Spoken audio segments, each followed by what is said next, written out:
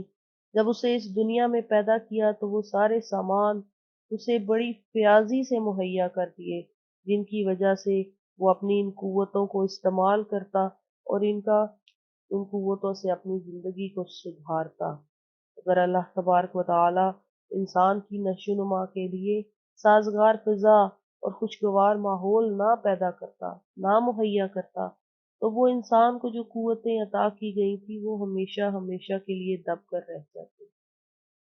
یہ انسان جو کچھ بھی نظر آ رہا ہے اس کو اس مرتبے تک پہنچانے میں اللہ تبارک و تعالیٰ کے کرم اور اس کے لطف کا ہاتھ ہے۔ اب اس آیت میں یہ حقیقت بھی بیان کی گئی ہے کہ ابدی فلاح کی منزل کی طرف جانے والی جو نبوت کی شاہراہ ہے اس کے چراغ روشن کر کے رکھ دیے گئے ہیں۔ اب منزل تک پہنچنا انسان کے لیے آسان کر دیا گیا ہے۔ ثم اماتہ فاقبرہ، پھر اسے موت دی۔ ثم اماتہ، پھر اسے موت دی، فاقبرہ، اور اسے قبر میں پہنچا دیا۔ کہ جب تک اس کی موت کا مقررہ وقت نہیں آتا ہزاروں خطرات میں بھی انسان سلامت رہتا ہے۔ بارش کی طرح اگر اس پر مشکلیں برستی رہیں تو تب بھی اس کی جب تک اللہ تبارک و تعالیٰ نے اس کی موت کا جو وقت مقرر کیا ہے جب تک وہ وقت نہیں آتا تب تک اس انسان کو کوئی کچھ بھی نہیں کر سکتا۔ دشمن کی کوئی بھی سازش اس انسان کو کوئی تکلیف نہیں پہنچا سکتی، اور جب اللہ تبارک و تعالیٰ کی طرف سے اس کی موت کا وقت مقرر ہو جائے تو پھر اگر وہ انسان ہزاروں محافظوں کے بیچ میں بھی ہو تو تب بھی اسے موت کا پروانہ جو ہے وہ اپنے ساتھ لے چلتا ہے۔ پھر نہ تو کہیں انسان جب اس کی موت کا وقت آ جائے، مقررہ وقت آ جائے، تو پھر تو نہ کہیں انسان بھاگ سکتا ہے، نہ چھپ سکتا ہے، نہ وہ خود بچ سکتا ہے اور نہ اسے کوئی بچا سکتا ہے۔